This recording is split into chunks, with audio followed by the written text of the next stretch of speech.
My name is Mark Thomas. If you haven't met me before, I am the relatively new CEO of Torquay United. And today we are hopefully going to introduce some of what's happening in the club, both on the footballing and also on the business side.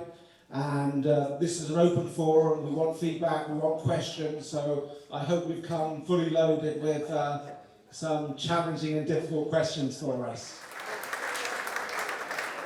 So the Chinese did well, but every business has to run to a budget, and I'm respectful of my budget, but I've spent it. So unfortunately, at the moment, there's no budget to bring those trials in. But I am very, very happy with the squad at the moment. Really happy going into the first league. So we couldn't see the ball in the second half against Plymouth either. We knew that was the problem.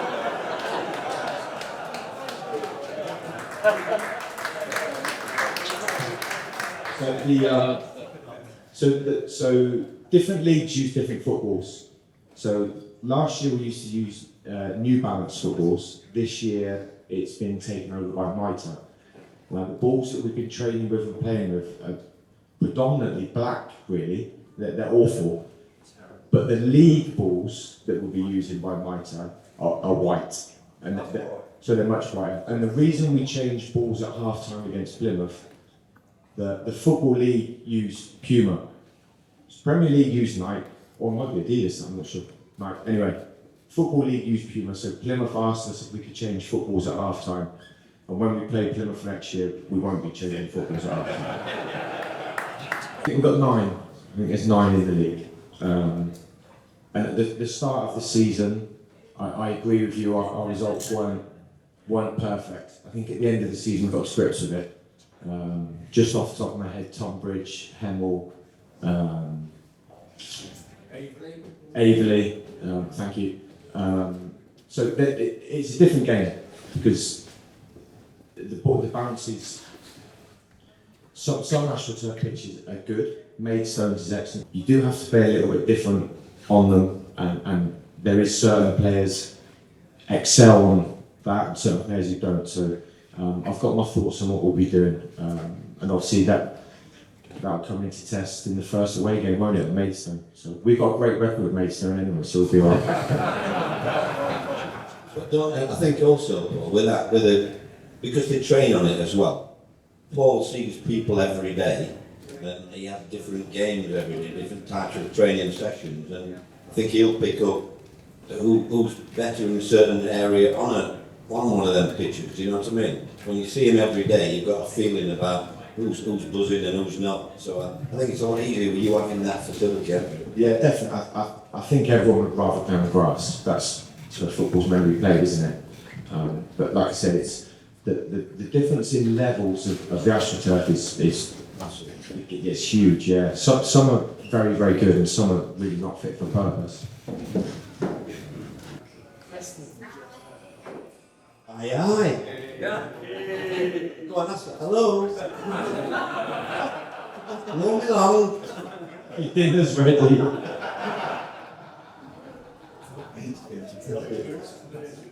Give him a look. So I like us. I like the squad. I think pre-season has gone very well. We've had some tough games, good opposition, and I thought we acquitted ourselves really well. Newport, I thought we were excellent. First half against Plymouth, I think we were excellent. And the Exeter game I really, really enjoyed. I thought it was a really good competition. And again, against Weymouth on Saturday, we were very good.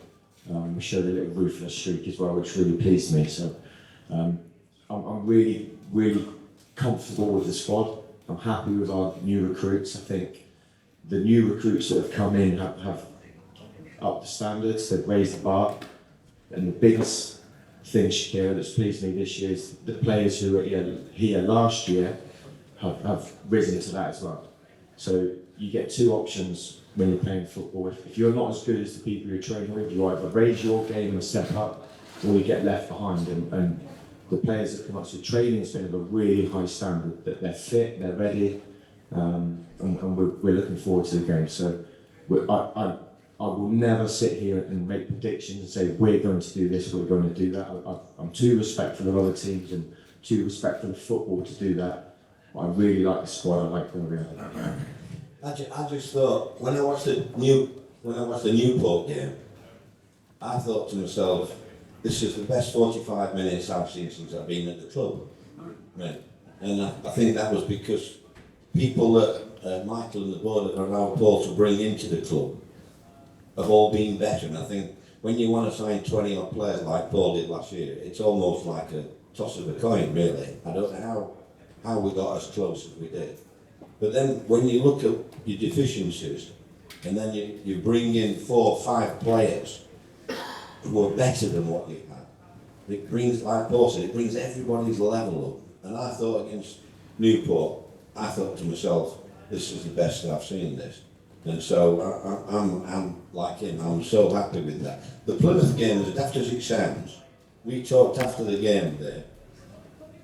There were 2 things that were wrong against Plymouth, which I won't go into name names, but there were 2 things that we could have changed that would have stopped that. You know, because we don't like getting beat 6, even if they're quite a friendly club with us.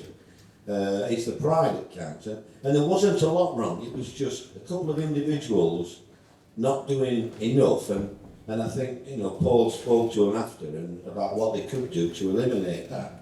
And I watched Plymouth on Saturday, and the other team did what we talked about, and they couldn't. They hadn't got a clue how to break it down, you know. So it just shows you it's not a massive. There weren't massive things, even though they got 6 goals, 5 goals, whatever it was. They weren't a massive thing, but it was just 2 or 3 things which, if the cogs aren't all working together. It's so, you know, in football, such an easy game, it's people that make it difficult. So I thought it was not a blessing, but it didn't bother me getting beat. Yeah, because if you win every pre-season game, you go into it, then you get battered first game, and you wonder what happened. Whereas there were things that the 2 or 3 individuals that we spoke to, I don't think it will happen again. So I thought it was quite a good thing. We spoke about before, haven't we, the mindset of a home game and an away game, and it is different. I think I'm committed this year to, not that I wasn't last year, but to go into every game thinking, only worrying about us and thinking this is how we're going to win the game. Whereas I could have been guilty last year thinking, how are we going to stop the other team first? Where I have to trust the team that I've picked and believe that they're better than the team we're playing against, and not take the shackles off and all guns blazing, because you can't defend 2 for 2 away from home and things like this. So it's being set from a solid base, but definitely I feel like, and I think it is personal, I think you're right, but the way you want to play, you can only play the players you've got. So it's about having full belief in the team you're playing against this year. Listen, I think in answer to your question, we're not sat here in fear of anyone in the league, so why wouldn't we go and try and win the game, whether we're home or away? Well, I think in fairness to what you said is, you didn't really know it, most of your players, did you? You'd only signed them in the summer. So you couldn't, you didn't know the things like now, it's a different ballgame now. It's got 3 or 4 quality players in to an already really good team. And so it's a different ballgame. You've got more confidence, you can do more things, you can say more things to the player. Whereas last year, you didn't know if they give him a ball, whether he'd take it back and ball. You didn't know that because you don't know until you've been had him under you for 3 or 4 months how it transpires. So I think that's what Paul came up against last year. All them players coming at once, you know. Whereas now he's got a steady. I mean, the back lads are as good as anybody, aren't they? I mean, it's 2 centre halves, you won't swap them for anybody. You know, I mean, I watched Plymouth yesterday, I wouldn't have swapped them for them either. You know what I mean? So he hasn't got to worry about certain things now because he knows it's already there. So it's a lot easier on your mind. That's what I love authority. What a row you lot are. Really? Yeah, no, you're quite right. So we can have 7 subs next year. You can still only use 5 of those. You can use 5 at any time. So we're allowed 7 subs. Straight off the bat, one of them will be a sub goalie. It'd be silly of me not to do that. we got away with it last year with 5. The percentage of using your sub goalies is less than 1%, but it'd be very silly not to have one of that 7 as a goalkeeper. I think what it allows you to do now, and I spoke about this earlier, football's becoming more than ever a squad game. Gone are the days where you have 11, 12, 13 players who play 90 minutes every week for 46 games. Those days are gone. They're long gone. What it allows us to do, especially the way I would equate it, is pre-season. You used to always have pre-season, and as a player, you always felt, I need at least 2 90 minutes to be ready for the first game of the season. I don't believe that's the case anymore, because, I mean, you look at our midfielders now, what it allows you to do is, whichever 2 I pick against Enfield, or 3, I can say to them, listen, you 3, you give me 60 minutes flat out, and I can 60 minutes I can put fresh bodies on, which doesn't weaken the team, with half hour to go, and they're kicking on as well when the other team are tired, who possibly can't make the same subs. So you can do premeditated substitutes now, and no team is fully fit and fully ready to go in that first game of the season, and you build your fitness up still. So it allows us to do that. 7 subs for us is good. It's a good thing for us. It also helps the manager a lot, that, because your dressing room, you don't have to leave so many more out of the team, and you don't have any rumblings in the dressing room while I'm not involved. It almost gives you an opportunity to keep 2 or 3 lads from knocking on your door and having a bloody argument at times, you know what I mean? So it's a better thing, I think it's a great thing. Goalkeeper, I never had a goalkeeper on bench. And we played Arsenal once, and Paddy Kenny pulled his hamstring. First minute, second half, and I put Jackie Elker in goals. And we won 1-0. So, I mean, Paul, now he's 7, it's only common sense, isn't it? Put one on. But I thought it was good last year not having one and having it go. Yeah, definitely. I'm a big fan of multi-ball. I think yes, it's mandatory, it's compulsory in the league this year. It's never been compulsory before. So there'll be 10 footballs, 1 obviously in play, 1 with a 4th official, and 8 balls around the pitch on cones, on markers. You only allow ball boys to put them back on the cone, so you can't train the ball boys to slow get down or speed it up. Yeah, so there'll be 2 behind each goal and 2 down the side. You'll see them, and it's mandatory. I think if you're a fit team, it helps you. The other big rule this year that's going to help us though is 8 seconds with the goalkeeper. Now, it was the 6-second rule, wasn't it? And that never got adhered to. But every year you have to go to a managers' meeting, National League managers' meeting, and this year, Steve Tanner, the referee from Bristol, he's the assessors. He assesses them now. He used to referee in the Football League, and he said it won't be like basketball 1, 2. You know, the goalie might get a couple of warnings, he said, but it will definitely. It won't. If you're 8.1 seconds, we're not getting a corner. But last year there was many times, and it will eradicate that. It will. It's like every rule change every year, John. The first 6 weeks they'll be so hot on it, and then it will fizzle out. But it's a rule there, and it's a rule that you can get into the 4th official about if they're wasting time. And multi-ball's a big thing, because ball goes out, you can grab that ball and you're in play, you want it. So.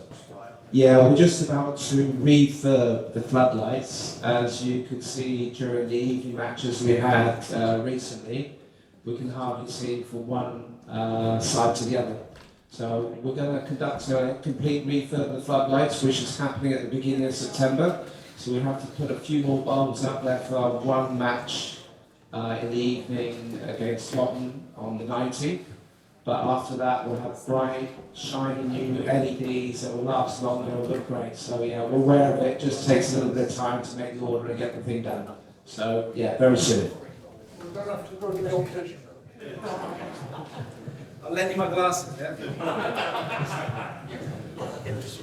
If they weren't motivated to do that, then I wouldn't sign them for Torquay United. the players who were here last year, they're carrying that anger and that hurt still, 100%, which I know lots of people don't believe anger is a good motivator. I think it's a great motivator.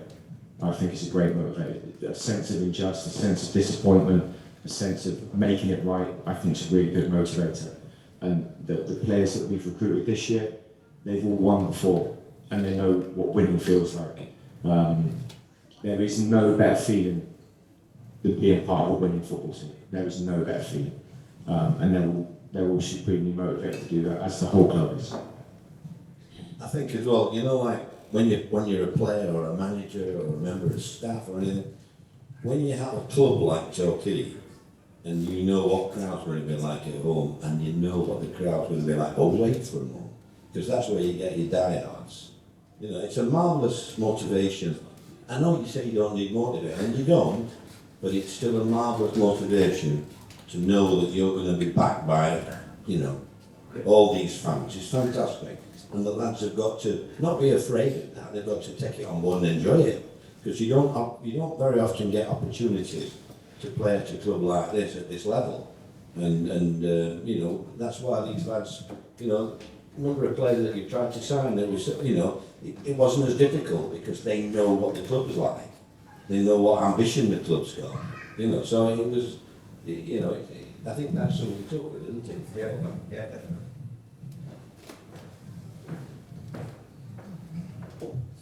Well, from one old soldier to another one, because he's been a supporter 2 years more than me. On Saturday, I've reached a milestone in that on my first match was the 8th of August 1965.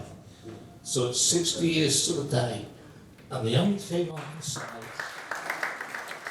is thank you for what you did last season. And it's such a good feeling in the club, it's brilliant. Thank you. Thank you. Much appreciated. Thank you. I think also what you're talking about there is, whilst I don't like giving praise to directors, it's not in my nature. But I have to say that Michael, you know, from meeting him on day one, I've been so impressed with him, and Mark's here tonight as well. And I think it's a nice thing when people care. And I think people at Torquay care, I think the fans care.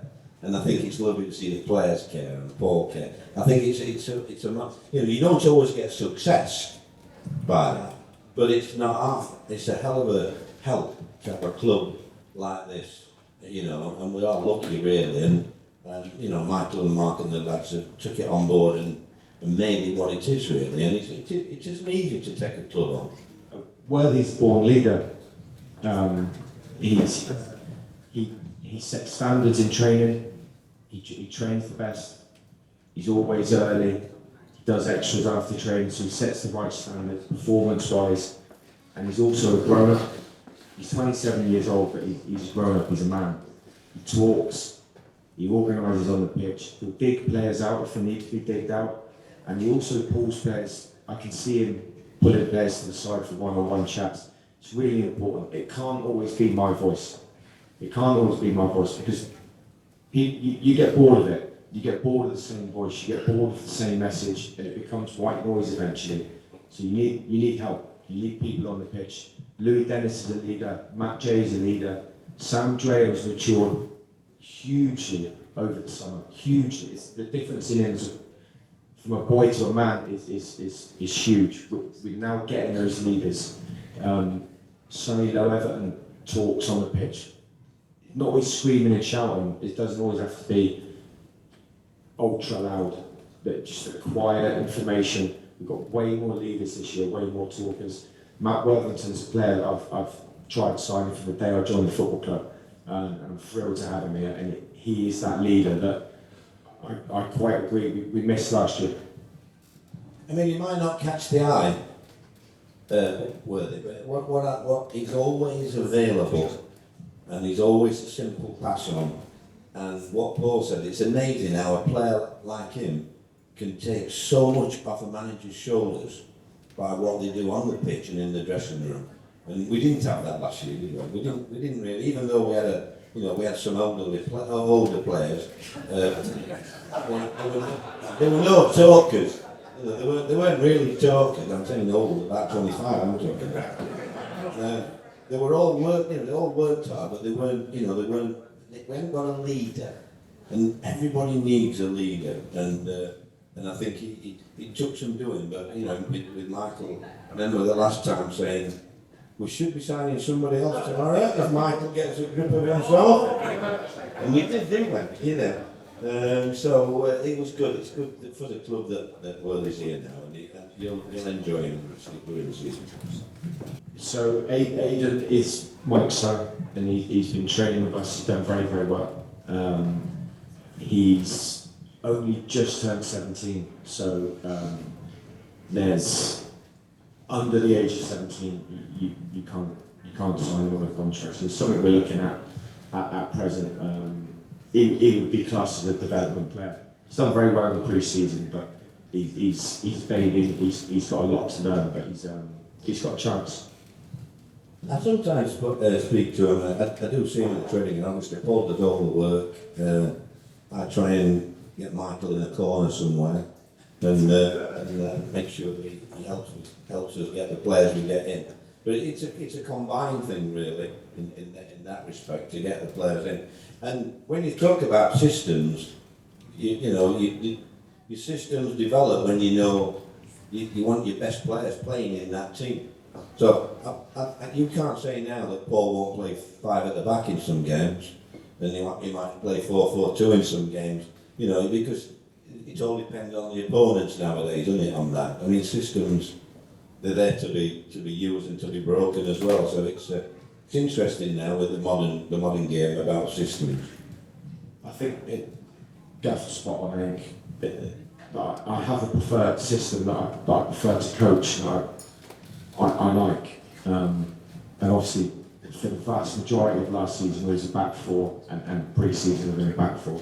And the Gaff was right. Certain games and certain situations you have to be able to change. And if you work on that in the training ground, you can do it seamlessly and change tactics in the game.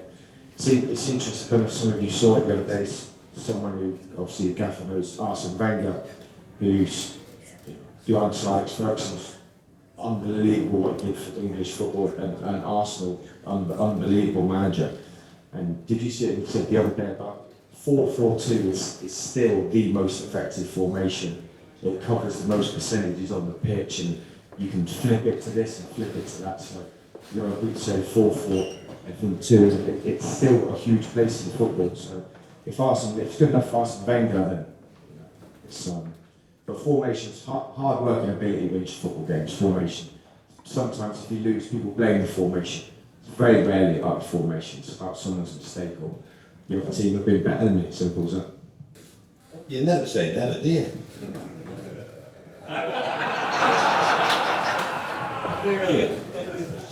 Well, that'll go live tomorrow, that. You just don't. You don't say never. I mean, I do enjoy managing. I've enjoyed helping the club out here, Paul. I think as a manager, you want to feel valued, and I'm no different to that.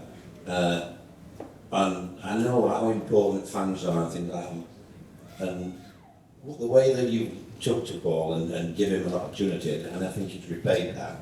I think you don't get that too often in your career. So I always said to Paul, enjoy it while you got it in, because it's a lonely job at times, management, because everybody knows better than you what the team should be and who you should leave out, who you should bring in, and what you're doing here, and you've got upstairs to deal with as well. So it is a hard life. I mean, I don't know how I've not got so many grey hairs after doing sort of 45 years now I've been doing it. But it's a great job. It's rewarding when you've got a club like this. I know how proud Paul is of managing here, and it's hopefully this year, I mean, to miss out on 2 goals I thought was incredible, really. But as I've said earlier, in the last time I had a meeting, I wasn't overly disappointed after that initial thing because I didn't think the club was geared off the field as well as on it to push on. Whereas now we've managed to, after the first year, and all those players that we signed, managed to pick weaknesses out and let them go, and he managed to strengthen areas, what needed strengthening and this. And it's a far healthier situation than what we were in 12 months ago, and a far easier situation. It'll still be difficult because there's no easy games, and you need a bit of luck on your side as well. So, but no, I don't think Sheffield Wednesday will be ringing me. I once got the job, you know. I can go off at times, you can't afford. I once got Sheffield Wednesday job. Milan Mandalay offered me the job, and I said, yeah. So I said to him, okay, Milan, this was on a Friday afternoon. And I said, I'll take the job, but I do like you, Milan. I said, so I'll tell you what I'll do. I'll let you think it over the weekend. Talk to your chief exec, who I know weren't a big fan of mine. And I said, so I'll let you talk to your chief exec and other people at the club. And if you still want me, I want you to ring me at 9 o'clock on Monday morning and tell me. If you want me, I'll come. And he rang me at 9 o'clock, bang on, and he said, Neil, I know what you said now. He said, I will leave it alone at the minute. So I was close, wasn't I? Big mistake. First question, Matt Wanacott is in the club at the moment. We know that he needs to go and play men's football to develop.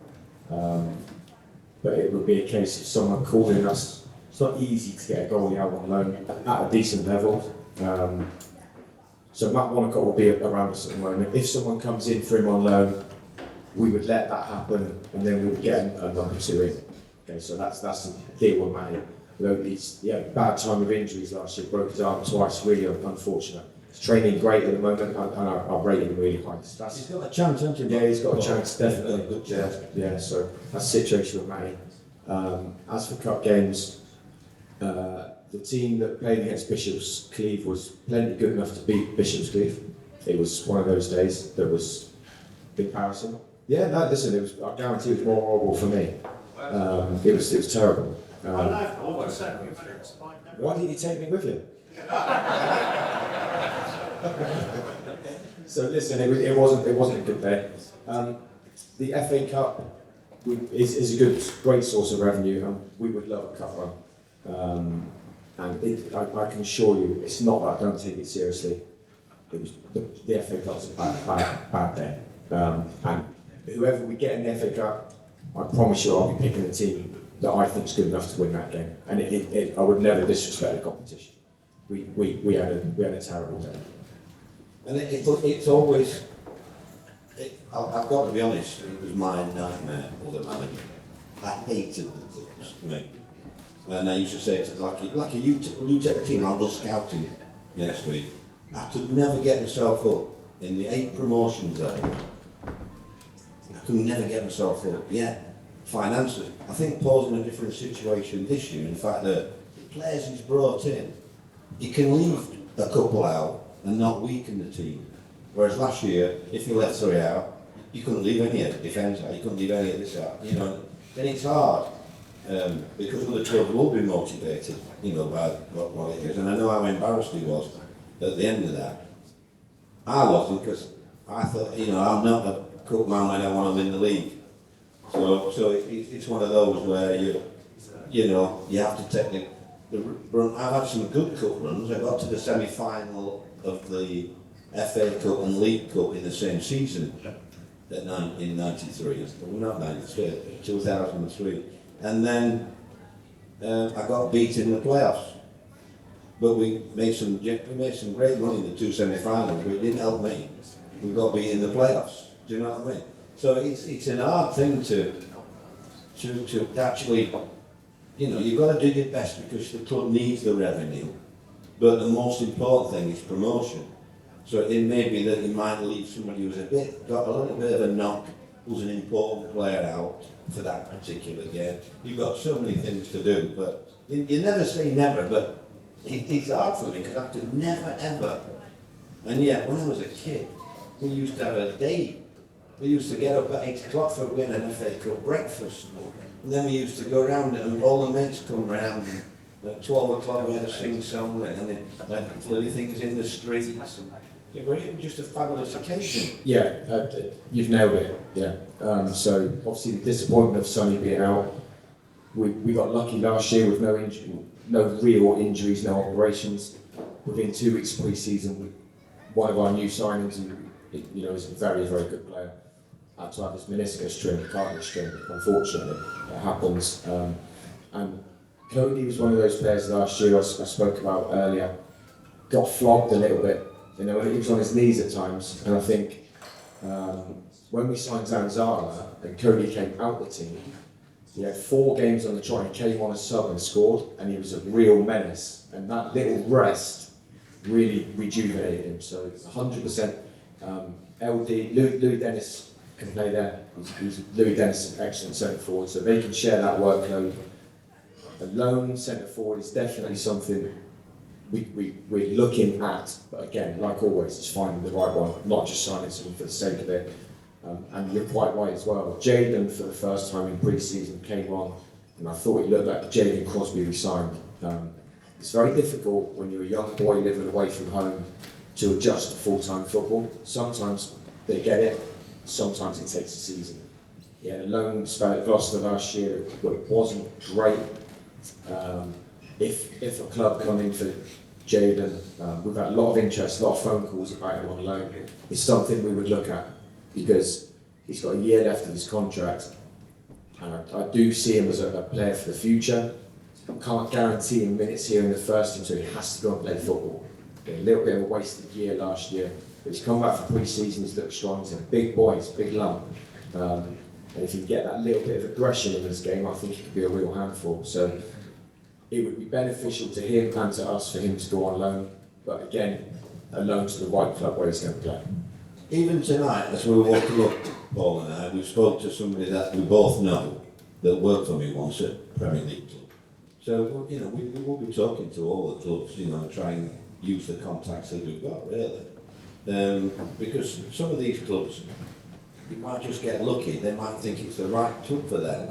And the younger lads in particular, even coming away for a month, because you can have Premier League, Paul's just told me they've changed the rules this year, and you can have them for a month, whereas you could only have them between windows last year. So we could have somebody for a month now, and the people that I know will probably let certain lads come for a month, even if we don't guarantee them playing. Whereas in the past you had to guarantee them playing. Well, now it's almost an experience for him to come, a young 18, 19-year-old lad, and to come full time.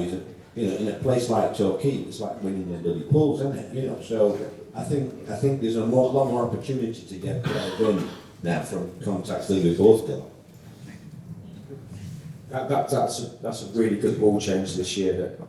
That a youth loan now you can get from the Premier League at any time, and like Gaff said, you can only go window to window. What used to happen is when the window's shut, you get 19-year-olds who were sub for the 21s at Man United, never playing football. So thankfully the FA have seen sense and made that change now, so they can go out any time and try and have a career. Yeah, massively. So Mikey being full-time is as good a signing as we made this year. Even today, so Monday mornings and Tuesday mornings now, the boys are in the gym doing their weights and injury prevention, and Mikey takes that. Then I can set training up. During training, I can take the defenders, Mikey can take the forwards, vice versa. I can pull a player up, work individually with him, vice versa. And he's there all the time now in the office, so I'm not just sat there on my own stewing over thoughts and driving myself potty. And the other great thing that Mikey is as well, he's the polar opposite to me, personality-wise. I'm quiet and calm, and Mikey's loud and shouts.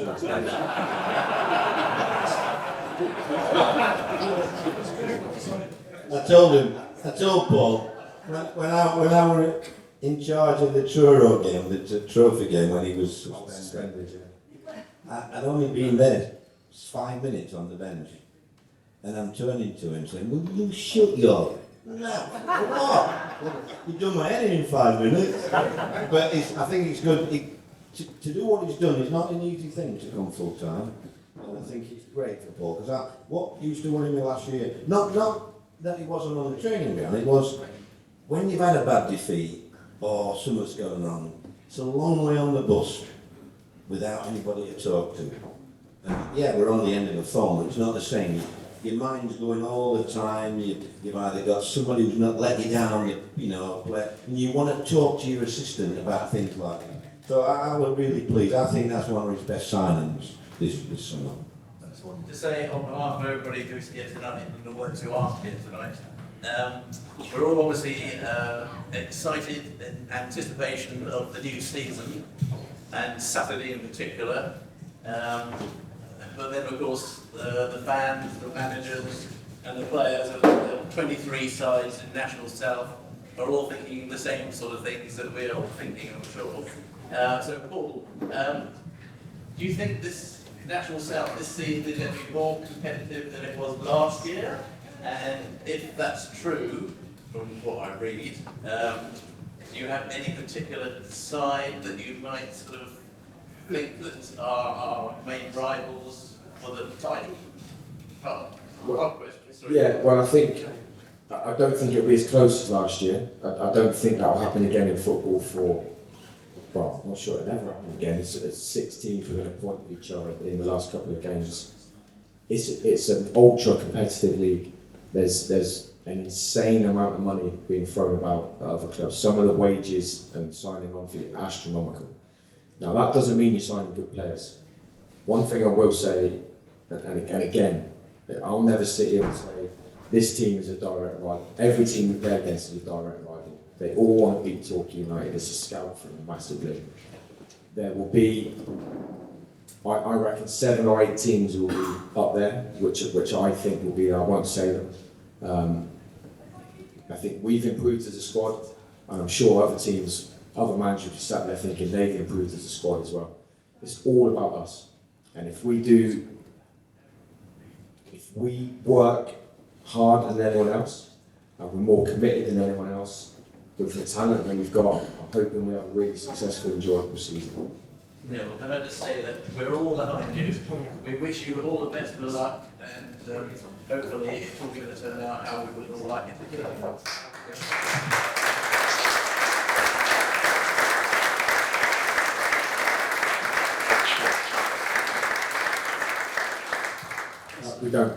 We don't. It's something. No, listen. In a perfect world, we would love to train on grass. I know the club are looking into that and working hard on a solution for that. But that's not easy. There's not a tremendous amount of grass pitches available. It's very tough. But South Devon College look after us really well, and I mean the way the winters are, you would be on AstroTurf a lot through the winter anyway, and like we spoke about earlier, there's no bad thing. There's 9 teams in our league of AstroTurf as well. What it means is we can always train. So there is negatives to it, but there's also ultra positives to it as well. So it's a good little setup up there, and we've got a good partnership with them. So just thank you, Paul, and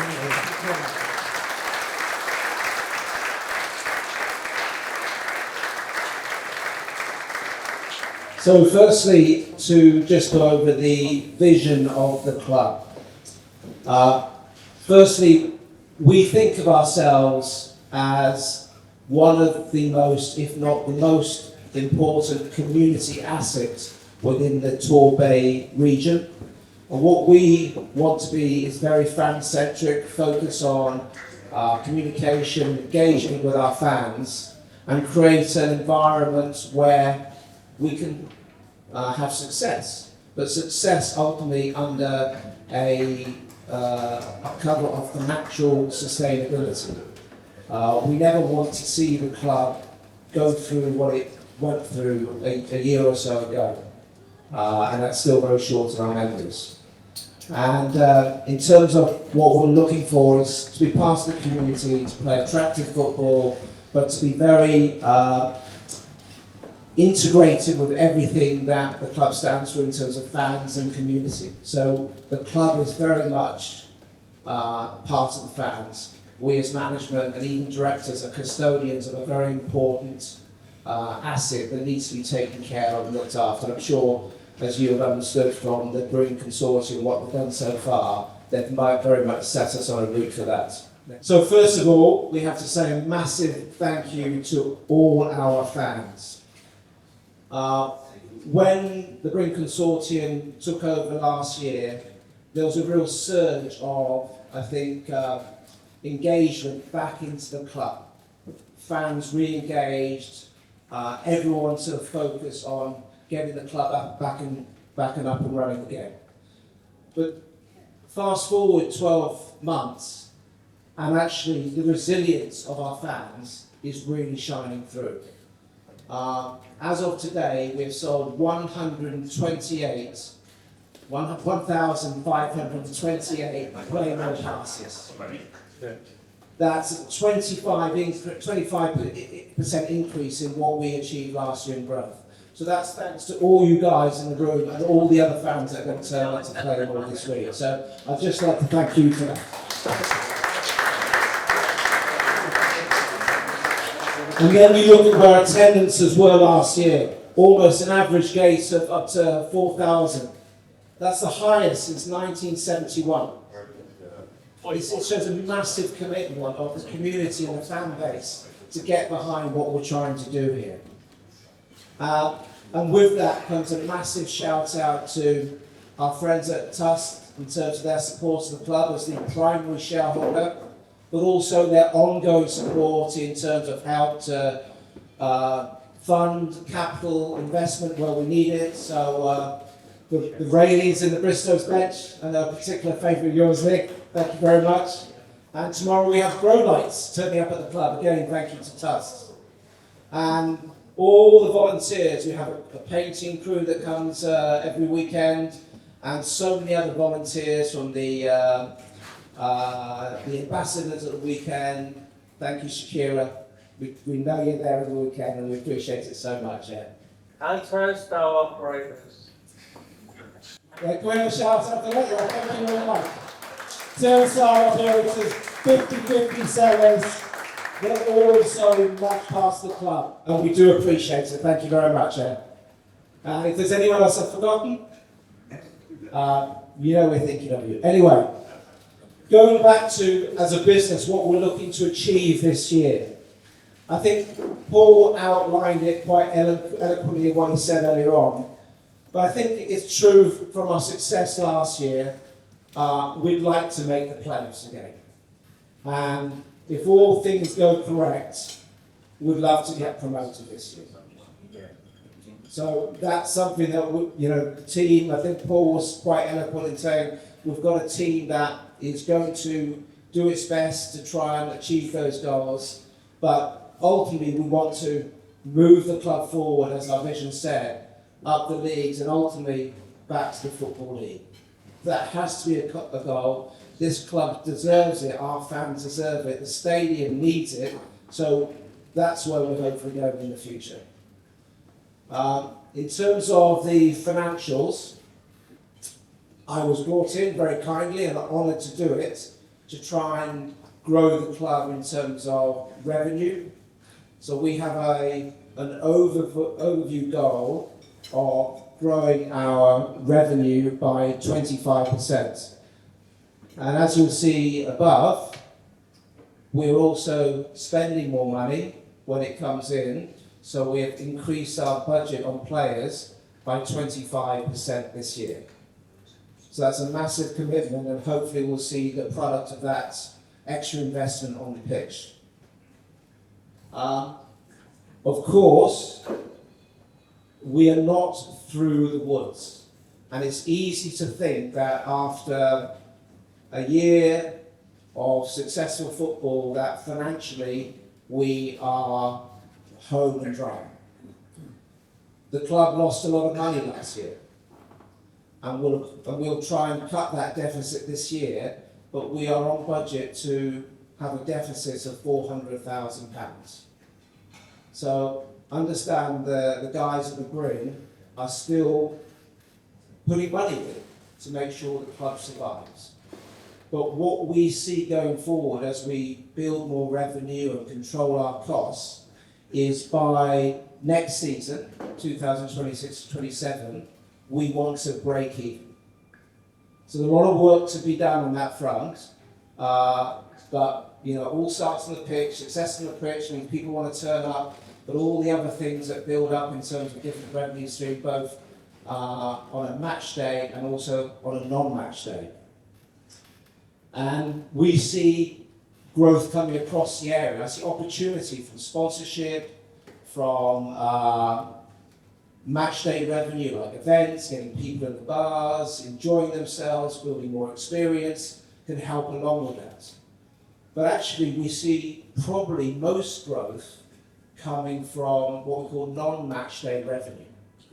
And that's bringing friends down here, but having events, those special events and major events that push that through. And that's going to be a real sort of effort bar. So we're going to have much more activities here and be a bit more proactive about getting people here. We have great suites upstairs, wonderful bars, a great event facility here, and we need to make the most of those assets. And we also want to reach out with our partners. We have partners across the board, from at the very, I suppose, fundamental, our landlord, Torquay Council, and we want to work with them to try and see how this fantastic community asset with an excellent fan base can move forward and not only survive, we want to thrive, and we want to give back to Torquay in terms of both social, community and economic impact. And we need to work with those partners. And it also means we have to work with commercial partners. And as you see outside, we have, I think, a really good base of what I would say are solid commercial partners.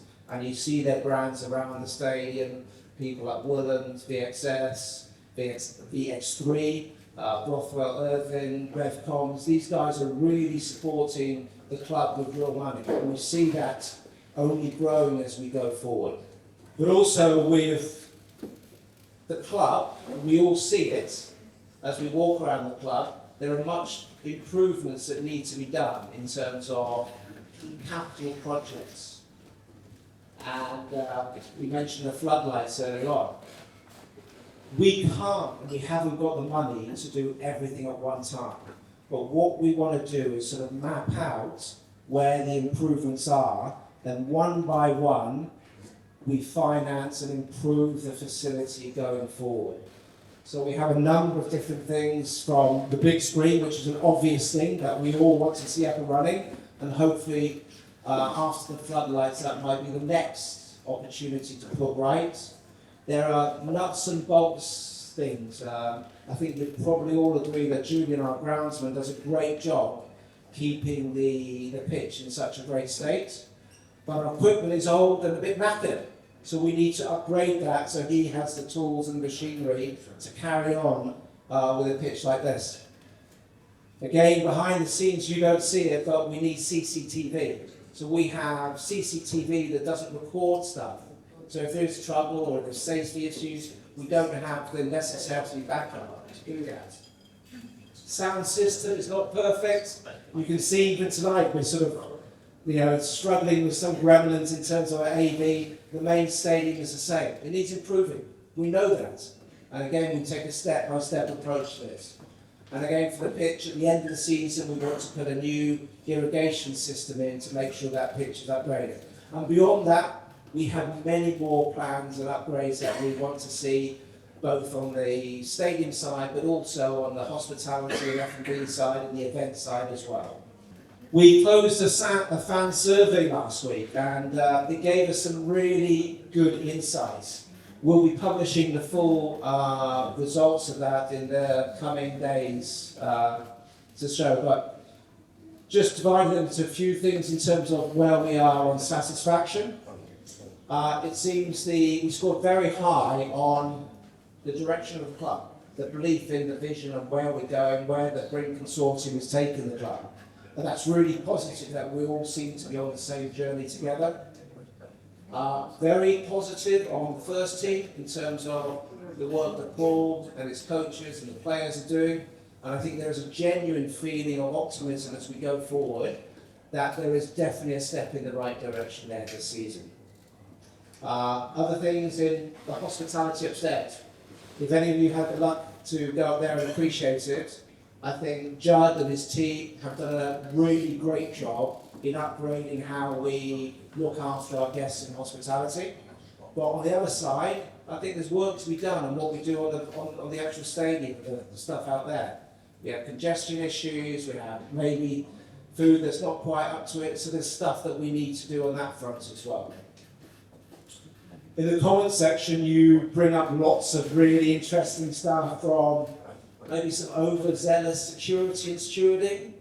Maybe we could be a bit kinder, maybe we need to look at how we can educate those folks to deal with us in a more, I think, reasonable way sometimes. We could also do maybe saving a bit of money. We seem to have hundreds of stewards around the ground sometimes, so sometimes it would be less would be more, so I think would be good there. We've heard lots, and I think Michael and Mark have raised this at the chairman's chat. You know, the new pricing across Bristow's bench, especially the increase in children's pricing, etc. I think Michael and Mark and the other directors have answered this in terms of economics and how we need to survive and fill that gap in the deficits as well. So hopefully there's empathy and understanding in terms of what we've done there. And I'd say the resilience of what we're doing on Playmore Pass sales and season tickets maybe is testament to your support to ride through that rocky wave as we increase prices there this year. Yeah, again, food in the ground is consistently something that you are raising as an issue that we need to look at and resolve, and we will take that forward. Again, half-time experience sometimes gets very crowded in Boots and other venues around, so what can we do to increase that experience? It gives us food for thought. So one of the things for the, and I'll mention later, that we're looking at to improve experiences, this weekend we'll have a fan zone, which will be out on the green, and that will be an opportunity for, I think, all the family to enjoy experience before the game, but it also gives some of the other areas a bit of breathing space. So maybe the queues by the side of Bristow's bench aren't as long, maybe the queue in the bar for beer isn't as long, because we have an extra outlet and experience to sort of help that along as well. One of the things that I am particularly sort of curious and, dare I say, a little bit worried about, and there's no criticism of anyone here, but our demographics are quite old. And they're fundamentally based in the Torquay area. So I think there's an opportunity to try and engage with younger people because they are the future of the club. They are the fans that will come for many years to go, and hopefully in 50 years' time being in Bristow's bench. So there's an opportunity to do that. And again, an opportunity, I think, commercially to not just look at Torquay, how we can reach beyond here to attract people from outside there. There's so much learning for this sort of stuff that we will publish a full report, and again, we have an ongoing relationship with you. TUFC very, I think, intelligently set up a supporter liaison officer this a few months ago called Paul Bastard. Some of you might know him. He's quite shy and unassuming at football matches. I mean, he basically trolls around for feedback from fans, and I sit down with him every Monday morning just to go through those ideas. And again, we can't solve them all at once, but what we want to do is we want to understand what those problems are, and then one by one try and put them right. As I said, in terms of the match day and what we're doing, we want to sort of move forward in terms of growing what our offering is there. So although we've made a massive jump in terms of hospitality upstairs and what we do in our other F&B outlets, we believe there's more we can do. And we want to carry on making those steps, especially as we look to open it up to more people coming on non-match days. And like I said, with the fan zone activation, which starts this weekend, for the Enfield match will hopefully be having a bit of an upgrade from the one we tried last year, and that will hopefully be a hub for family, not just our own supporters here, but we want to attract the local community. So kids and parents who live in the houses and play more around can feel welcome to come here, and maybe that will be the first step for those people to become fans and hopefully come and watch matches in the long term. But again, just creating more experience, more activity, hopefully bring people a little bit earlier here and just increase the enjoyment of what we're doing overall. And this is where we get on to really trying to push our business forward. I think it's sort of true to say up until now, we've been very unreactive in the way we go after the business.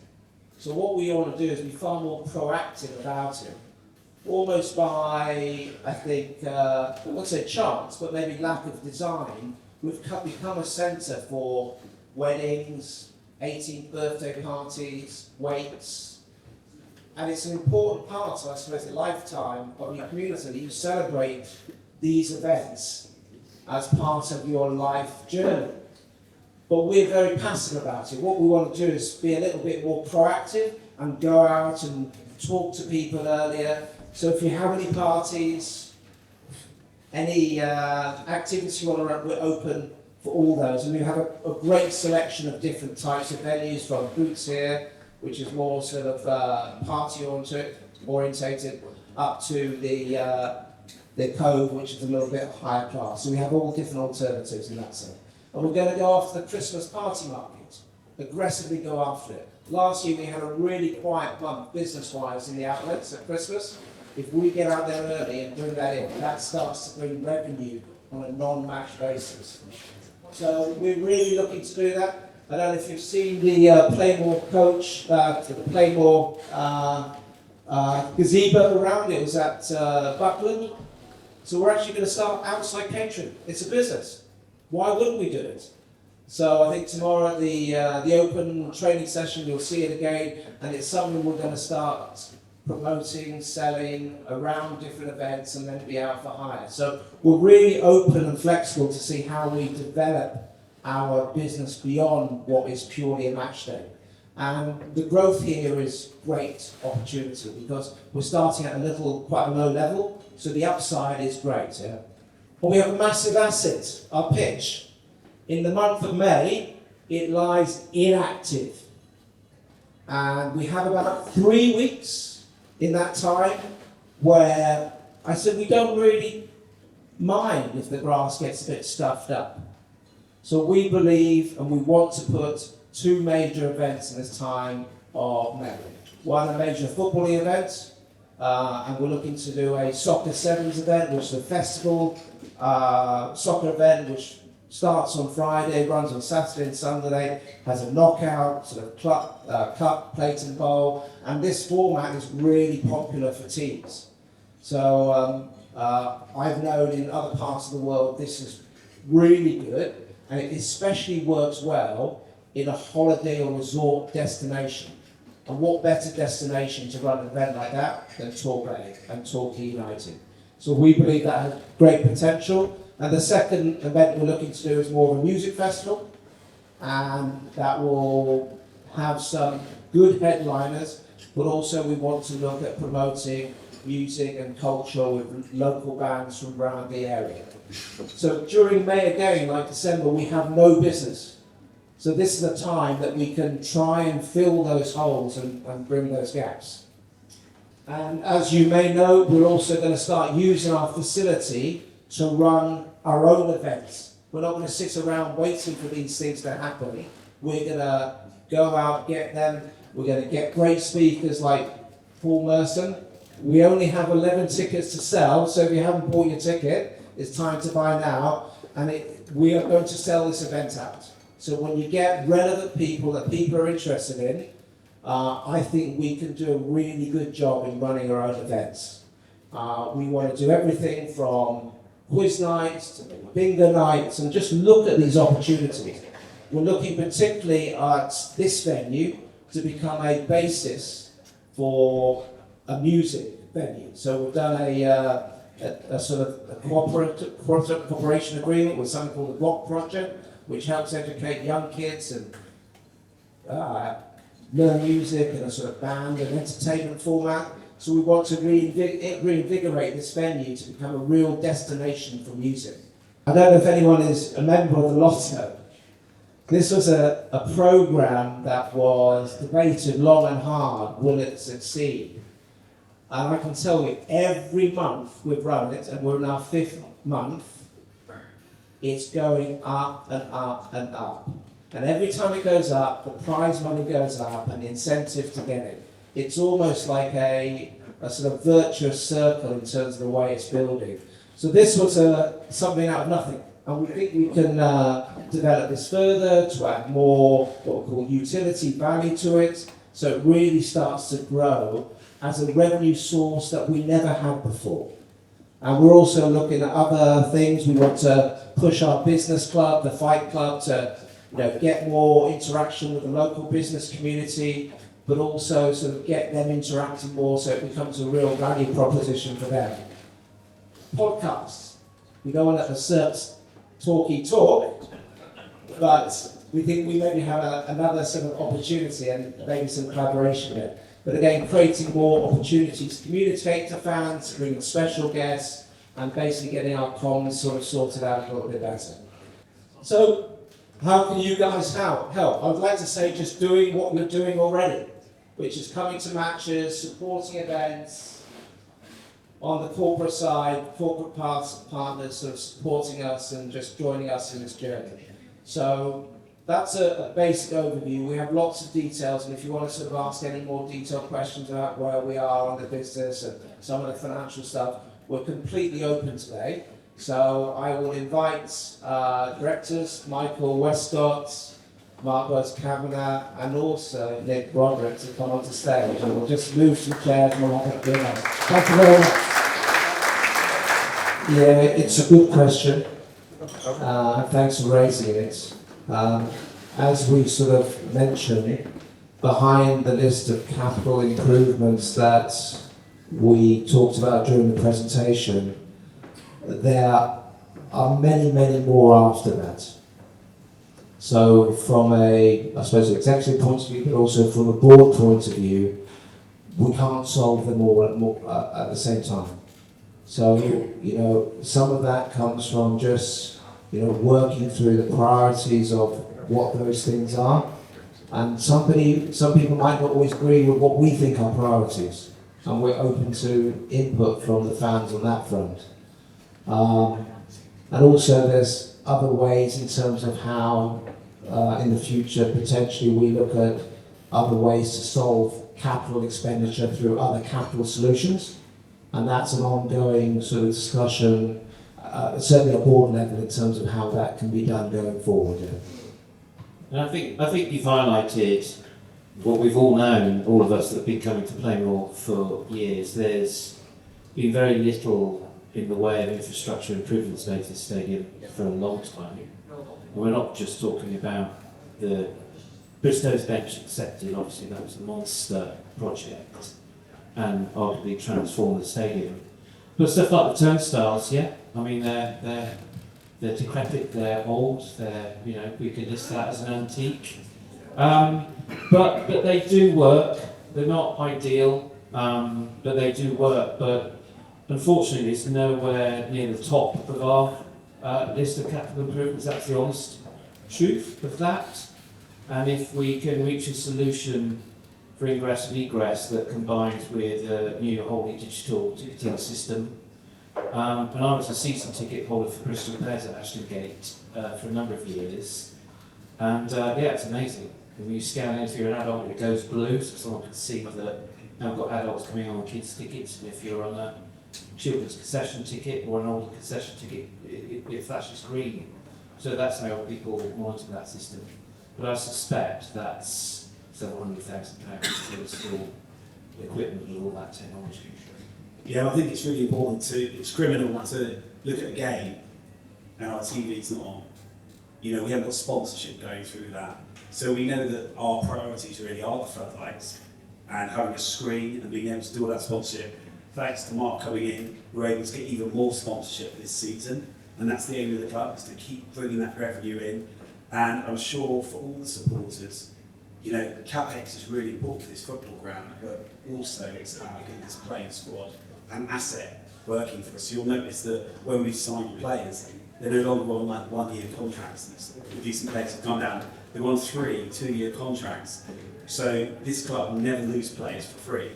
As far as I'm concerned, I want this club to be able to build up these assets and have a football club that can not just go up, hopefully this season, but will be very competitive in National League. So there's no doubt there are lots of priorities that we need in this football club. But I think the playing squad, having that screen working, generating more money for the club, more sponsorship, etc. are obviously, you know, real priorities at the moment.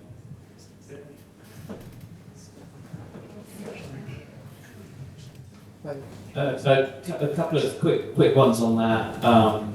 So I think the first question was about the turnover. Yeah. So so the financial years run July 1st to June 30, which makes sense for a football club.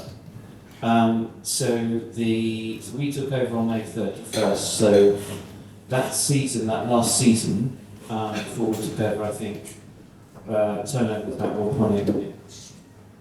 We haven't done our final accounts yet for the year ending June 30, but that is probably in the neighbourhood of 2.35 million.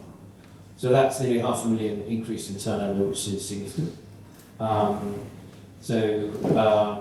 But we will, don't worry, we'll share the numbers once they're counted. And we've changed accounts as well.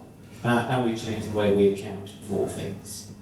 And we've just spent the summer writing a very complex budget, where every single business unit, if you like, is how we see the business of Torquay United, is accounted for. And that's what Mark's been doing his magic on writing a very fulsome set of very transparent accounts, which is what we need.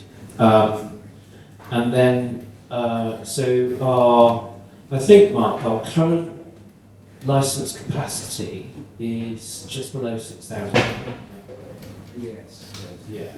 So there's ways that we can improve upon that, but we can't at the moment go north of 6,000.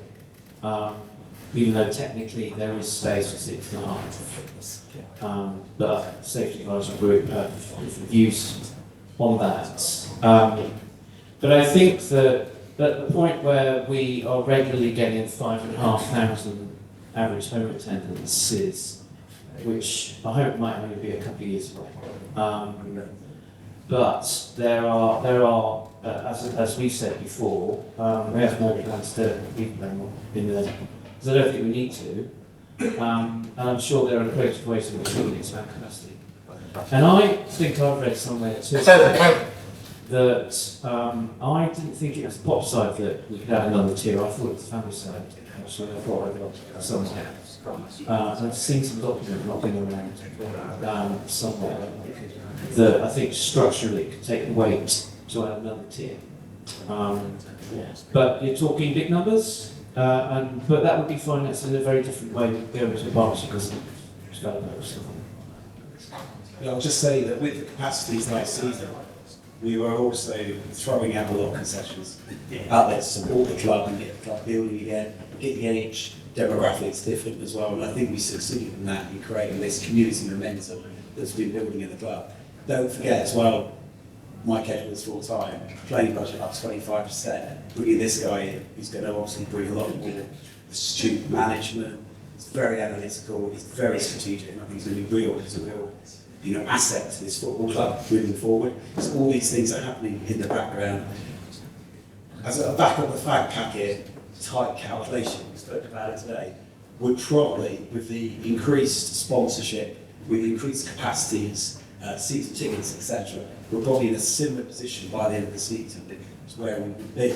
But we've brought in coaching, new coaching with Mikey Edwards, who's going to support Paul.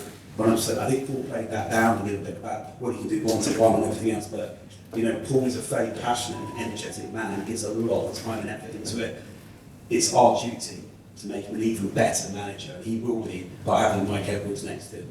Then you bring in, the likes of Mark Thomas, and then you bring in a much more astute playing squad. We were all there at the Bournemouth game, and we were all scratching our heads going, he never turned up. 6,000 more fans there, we've got fans saying it's a beautiful day, and we never turned up. Now, that will never happen, because the people that are in that dressing room have got experience. The age demographics is different. They've seen the heartache. So there's lots of things going on in the background, but I think we're in a similar position to where we were last season, but we've got the assets coming into the business, and obviously the personnel that we need to succeed to go further. Just on Bristow's bench, just as a matter of understanding, if you go under Bristow's bench, there's sort of two sides of it. One is where our changing rooms and facilities and shower and all that sort of stuff, physio rooms, kit rooms located, we do our washing there, but the other side is actually leads to the school. So we have classrooms, and the gym itself there is actually the school's facility, not ours. So just give you an understanding. I think there's a number of different levels there. We have a relationship with South Devon College, and what we want to do at sort of more senior side of education is to attract internships, and that's not just on the footballing side. I think we offer a cross-section of different department skill sets, from marketing comms to finance to operations, to develop those internships.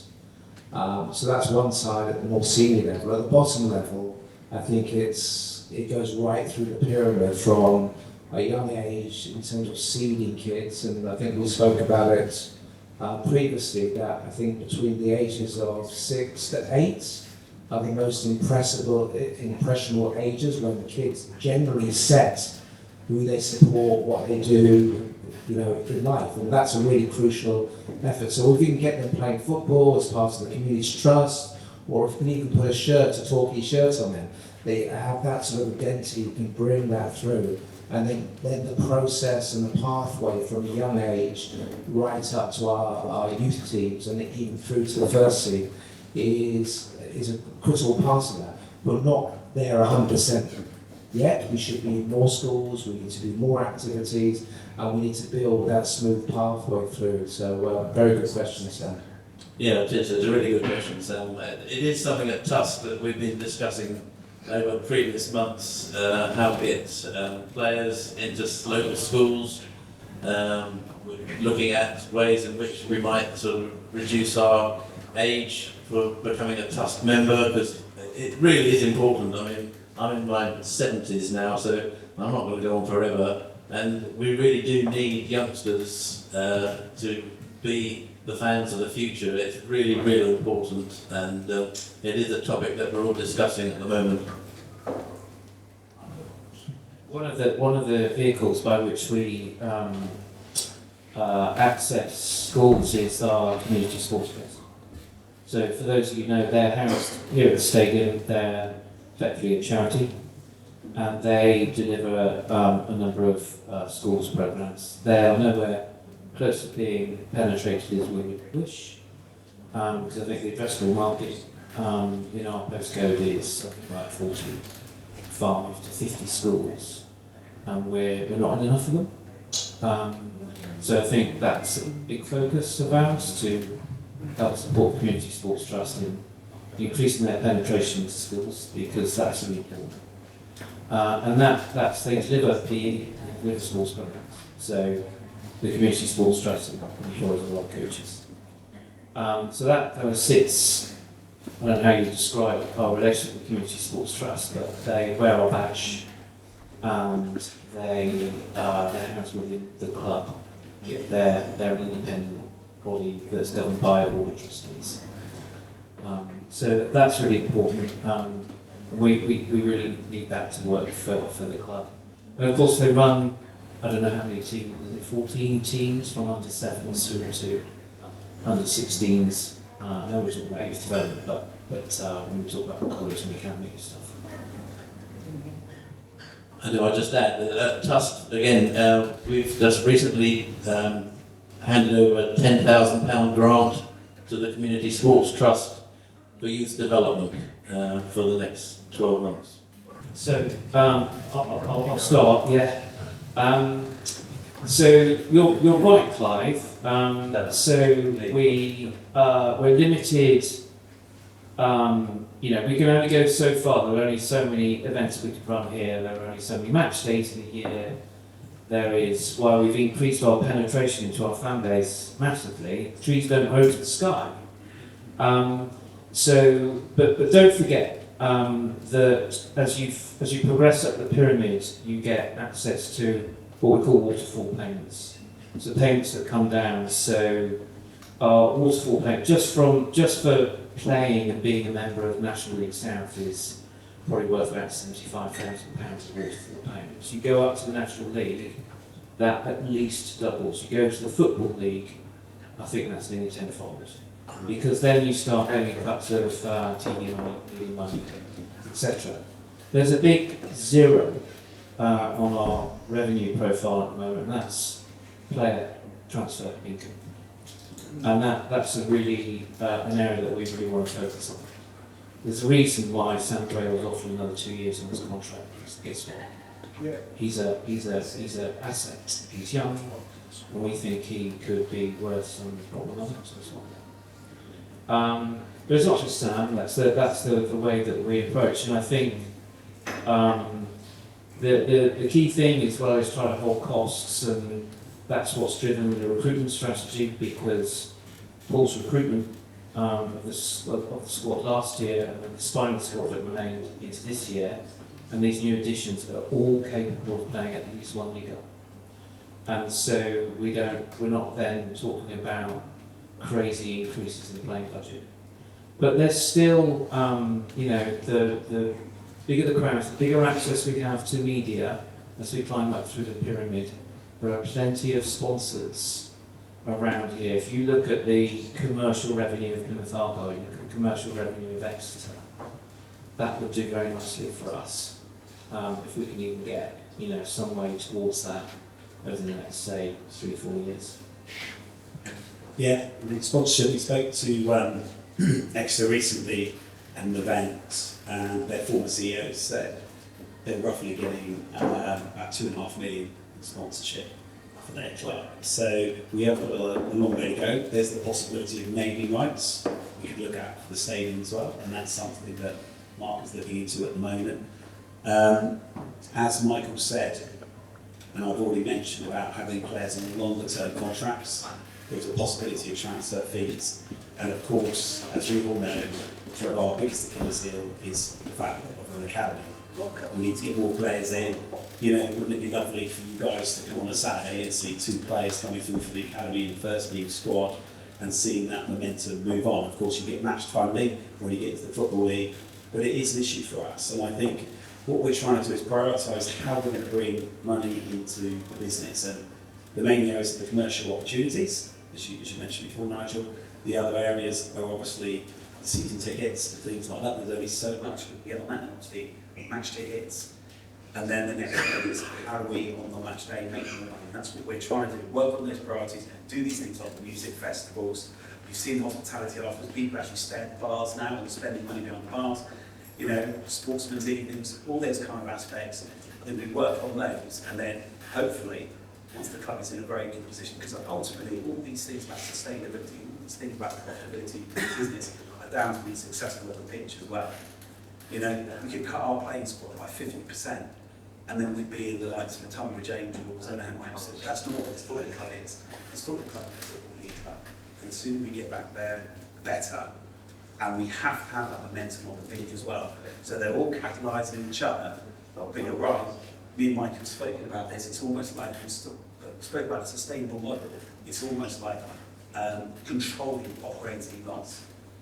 And then looking at where we go if we do get that luxury of getting into the Football League. But all these things like the academies, naming rights, anything is possible, so long as it's in the best interest of Torquay. I think about where we were 18 months ago, and I think how lucky we are.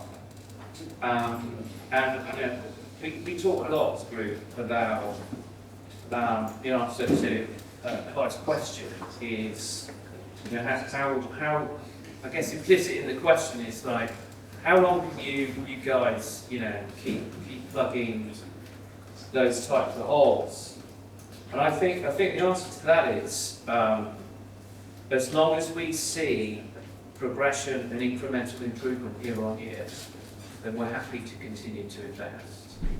Because, as Mark said in the presentation, this is a community asset which we hold dear and hold in our hearts every bit as much as you.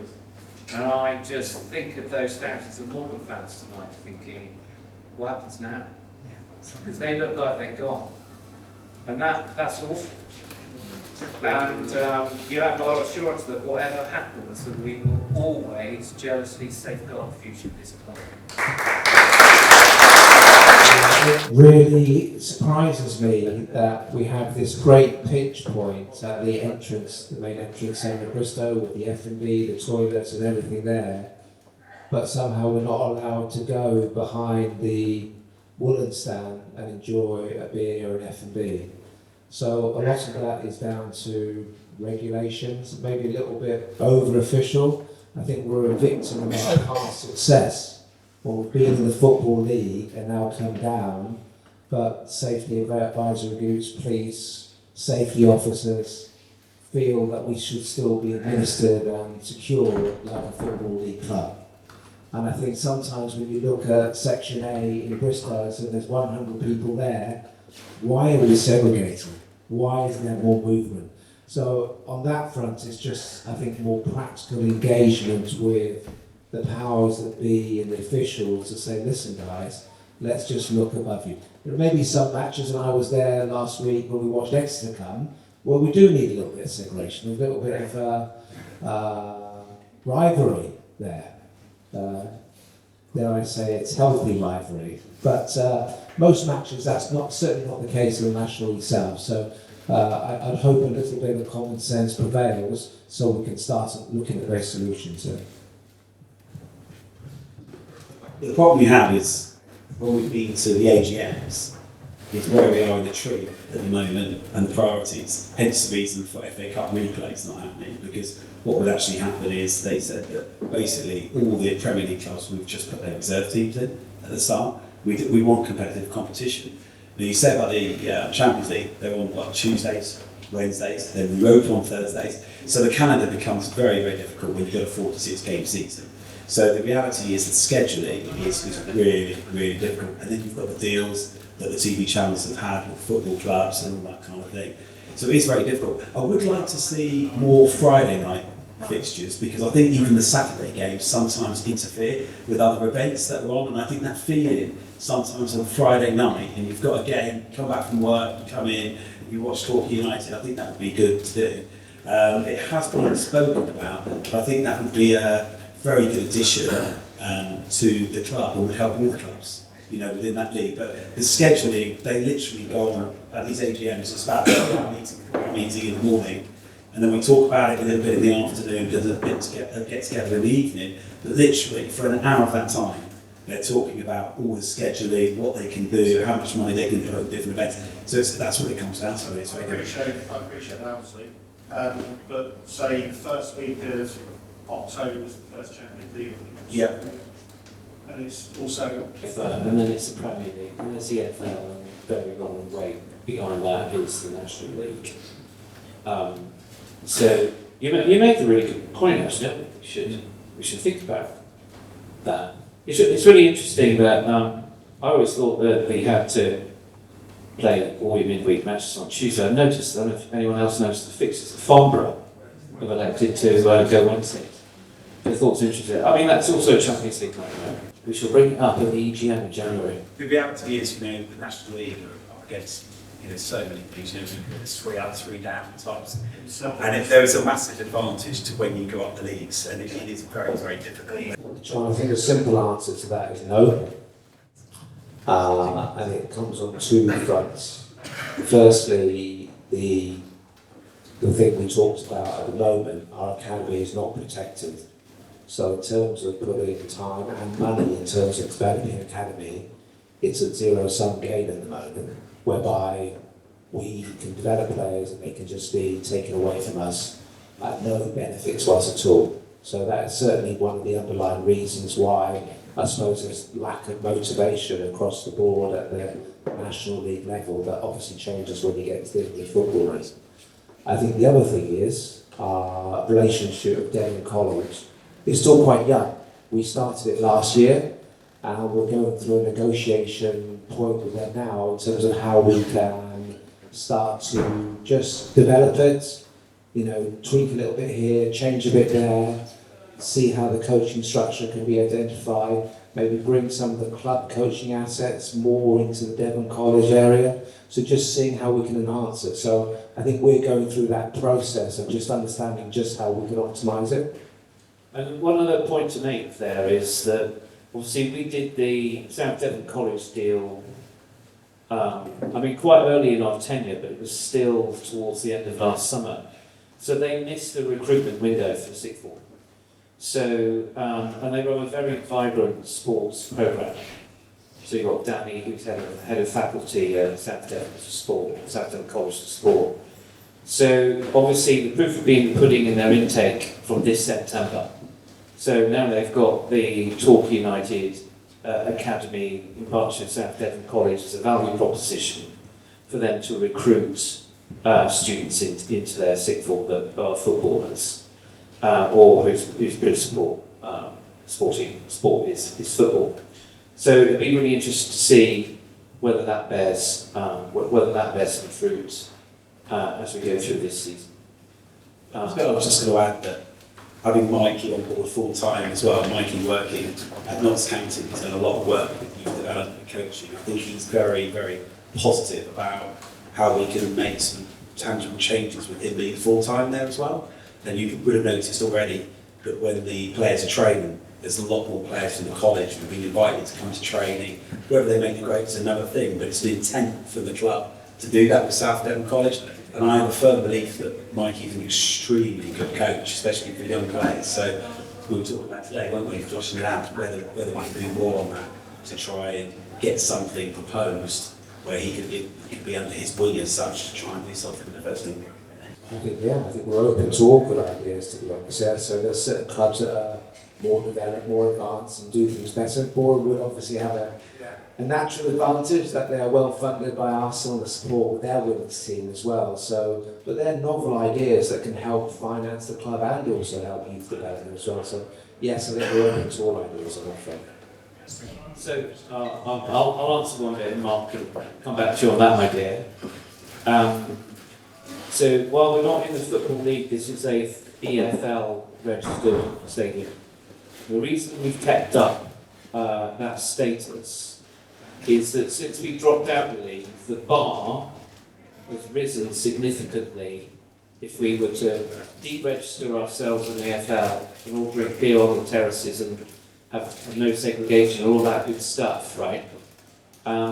But the incremental cost then to then come up to the new standard would be so expensive. Then we've taken the route of maintaining our EFL stadium status. And as you know, that's no alcohol inside the pitch. But your idea of streaming the game in... Yeah, we have a meeting with someone this Wednesday to talk about how we're going to completely upgrade the big screen. Yeah, we can look at it. I'm not sure if there's some technical upgrades or things we need to look at. Yeah, you've already lost me there when you started saying a bit of wire. So I'll look into it. I don't know. So since I've never seen it. Maybe there's something we can do very simple. He must have been sat in his office in a meeting that we were in last week where we discussed both those issues.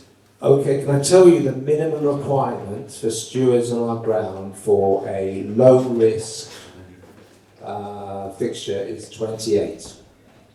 At the top end, a fixture like Exeter can go to 43 or 44.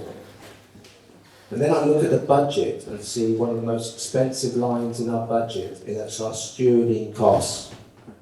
And then you see the comments from our fan forum that these guys are, let's say, a little bit over-officious in terms of the way they go about stewarding.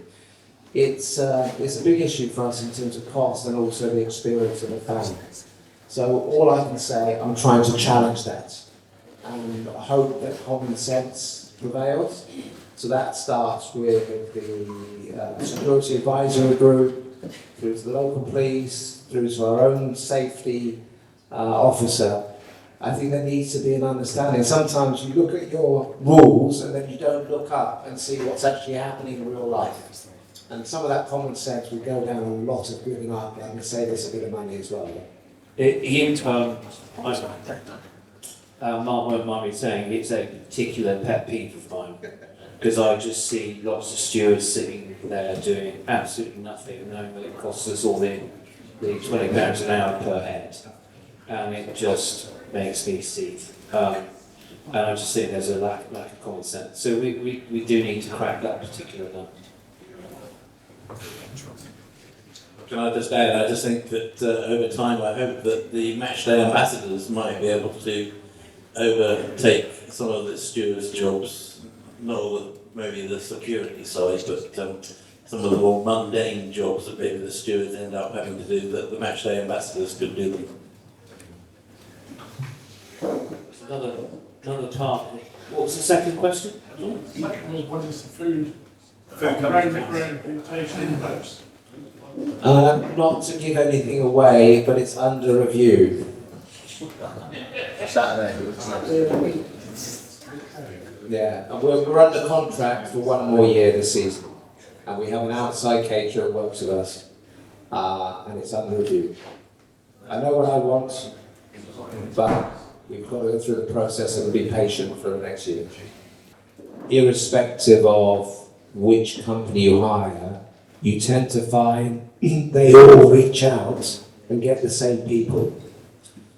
And there's generally a lack of good qualified stewards who want to do that job. So that's a real problem when you keep with the present company or change it. So we've definitely heard you through the fan forum, and it's something that we will be taking with the present company to deal with that. Obviously the insolvency went on too long. We actually got it signed off officially, but we were running the club as if we owned it anyway and paid off the debts as such. When we came into the club, you'll see the actual figures, but I think there was £230,000 worth of sponsorship. I think last season we just went over 500,000. This season, up to now, we're up to about 390, 400, I think, at the moment. So we're definitely on the right path of maybe being 25-30% of where we were last year. There is no doubt I can tell you from the prices that people are paying for the stands already, there is an up in value in terms of the exposure of sponsors interested in investing in Torquay United. It probably also, the type of conversations that I've been having, I'm sure Mark is as well, because of Plymouth going down the division, because of Exeter seemingly a little bit of a change at the top there, let's say, so they're struggling. Also, Exeter Chiefs has meant there was a massive opportunity for us to get more sponsors. We might have spoken before about areas like Team Bridge and others where we can bring in more people and sponsors. So, you know, definitely increase the price of the stands, but we've been getting the value into the club. There's more sponsors that are interested. I think the matchday experience here is now extremely good, and that's going up and up, especially with all the great work that Chubb's been doing. So I expect more sponsors to come into the football club. But as I've heard, it's really, really important this is. I keep saying to people that almost like football is secondary to the actual matchday experience. But the reality is, I'm going to go back in my word a little bit and say the success of the pitch is really, really important as well. We all know that. I know we're a bit sort of fixated, but we're in the wrong league. We've got to earn the right to go up in the league. And we came really, really close last year. It took me 3 days of drinking to get over it. I don't even know if I still got over it. You know, it was very, very tough. That was a tough way not to go up, and I felt for everybody, that's supporters, the trust, the staff, the manager, and everybody. And we just got to make sure that we make a good enough start this season, and that's why we've given Paul more budget. You know, when it falls, Paul's under pressure as well. Second season, Simba, and you know we did very well last year. I said at the start of the season that we'd go up, and I was nearly right. I'm not saying anything this season, but yeah. To answer your point, sponsorship was up, the optimism of the club is fantastic. We're bringing in some really good quality, as you can see, and I can only see it getting better. So yeah, it's good. There's a few upsides, well, obvious upsides for coming out of insolvency, to answer your point. So when you're in administration in insolvency, you can't open a high street bank account. So we haven't had a high street bank account, believe it or not. So we've operated this club through an online bank account because it's the only people that would allow us to bank.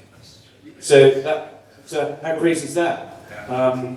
So the good news is if you look on Company's House now, we're just a normal, regular, solvent business. But it also means is that certain suppliers won't touch us, and now they will. It means that we can, in theory, negotiate better terms, and we've got to rebuild our sort of credit rating, if you like. So there are some practical advantages, obviously, for coming out, but that's very painful, and that insolvency record is a stain on the club, and will provide some hurdles to us as we kind of come out the other end of it. But we didn't talk too much about that because no one cares, because very quickly everyone was focused back on the football again, which is great. But it was very, very painful process for us. We had to just trying to get some simple stuff done was super difficult. But anyway, we're at the other end now, so onwards and upwards. It's one of the problems with banking cash. Yeah. So if you've got an online bank account, we take a lot of cash here, a lot. And you can't cash on an online bank. They don't. There's no way to take. There's bags of money. So we got loads of suitcases. Yeah, that is an ongoing discussion. I think we have to appreciate our local community, and they use that for walking dogs and their other community activities. But there's more we can do. So I think the first step with us and the council is to prove that we can use it, utilise it for some really well-worked community activities. And the fan zone is the start of that. But when we discuss them, there's other things we can do. Why can't we do a food festival out there? Why can't we do more music out there? So once you start thinking of it as an event space, and a potentially 365-day event space, it becomes a really interesting proposition. But I think we also need to prove ourselves to the council first, because they have to consult and go to the community and say, listen, you're not going to necessarily walk your dogs there every day. So we need to prove ourselves in terms of what experience and community benefit we can bring as well. Thank you. And yeah, you're right. So when you, for the accountants in the room, and I know there's at least one. So when you look at a balance sheet of a football club, and the big clubs, their biggest assets are usually their stadium, and then their player assets. And so there's loads of reasons why we want to invest players in longer term contracts, etc. A is if we can crystallise those assets through a player sale, then guess what? The value for the players under contract for at least a year or two means that you yield a much higher value for that player asset. And then also, it's from Paul's perspective is that the reason I think you'll see a step change, not in the team this year, not because of just because of the additions who have all been recruited, with the exception of Callum Dolan on at least 2-year contracts. Is that continuity piece? Is that gelling piece? And I think you'll see that step up with the players that with us last year, as Paul said earlier. So thank you for noting that, but I just never really understood why there wasn't historically much long-term commitment to players, and we just didn't understand it, even though we're off from football, just doesn't make any sense to us. And just to add to that, it's more about us as well. This is a long-term project. This project is not about this season. This project is in 5-10 years' time where we're going to be. So to get the right players, to get the right blend that we need within the club, to even look at right staffing, etc. We're trying to bring in what we believe are winners and people who want to be successful, because that's what our job is. So our budget this year is very much based on achieving last year's. So that's what we've built into our metrics as far as what we're looking for. So anything below last year's attendance issue is not as good as we want. Everything above, we'll get better. So yeah, that would be the acid test. Just look at where we were last year, and we have to equal that, if not better at it. And that's fully paid attendance is how we tend to think about it from a budgeting standpoint. So there were 6 community days last year? But you might have seen the away end full grid. And those were freebies, but it was a deliberate strategy to reach out to communities. And then there are, a number of free tickets for carers and things like that. But so we look at it on what we call a net paid attendance basis. And I think the way we think about it is where we end up last season as our benchmark for this season. And so hopefully if we do better, then we'll be meeting our budget. Is that fair, Mark? And I also think that last year we won a lot of games, we won a lot of money. I think a question that one was given to Paul earlier on about taking the shackles off a little bit. I think we've deliberately got a squad that we feel we can go to teams and beat them, on their way, etc. And at home, get an early goal and kill them off. And I think that style of football, I hope this season will mean that maybe more people will come. They come to a game, maybe they come all season, etc. So it's quite the number we've got to get. 3865 was quite a hike, in averages, and I think we can meet that. It'd be fantastic. I think if we could have started when and get more and more engagement in the community to do better than that, that would be quite something. Yeah. What's the expectation on Saturday?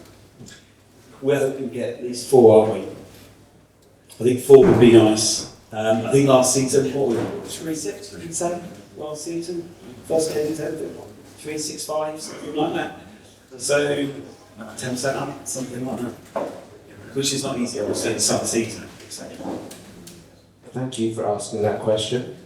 We were just over the last couple of weeks going down to Torquay Arena and identifying different potential retail partners that could maybe sell some of our shirts, also some of our ancillary merchandise. So we're definitely looking at, and that's an active thing.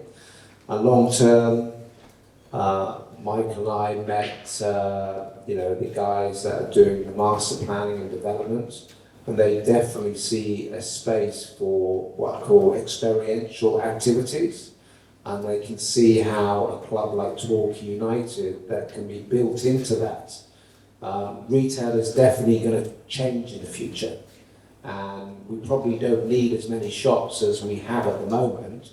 But what we need are events, experiences, activities, and we would like to be a part of that and actually take the club down to those places and run exciting programs, experiential soccer type events, so actually people get involved and engage more. So actually actively in the short term we're looking, and more, I suppose, sort of long term in terms of how we can put a presence down there, absolutely. Thank you very much again. And thank you to my fellow guests, Michael Westcott, Roderick, and